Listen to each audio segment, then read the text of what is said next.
இன்றைக்கு எல்லா இடத்திலுமே ஊழல். ஒரே ஒரு உதாரணம், ஒரு பானை சோற்றுக்கு ஒரு சோறு பதம் என்று சொல்வார்கள்.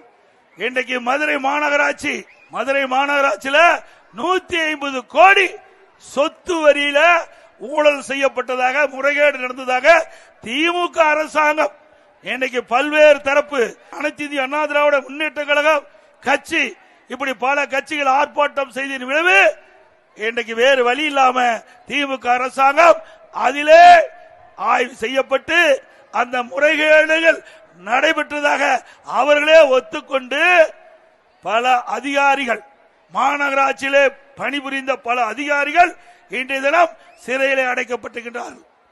அதே போல திமுக மண்டல குழு தலைவர்கள் 5 பேர் ராஜினாமா செய்திருக்கின்றார். நிலைக்குழு உறுப்பினர் 2 பேர் ராஜினாமா செஞ்சிருக்கிறாங்க. இன்றைய தினம் மதுரையினுடைய மாநகராட்சி மேயர், அவருடைய கணவர் கைது செய்யப்பட்டிருக்கின்றார். யாருடைய ஆட்சி? திமுக ஆட்சி. யார் ஊழல் செய்தது?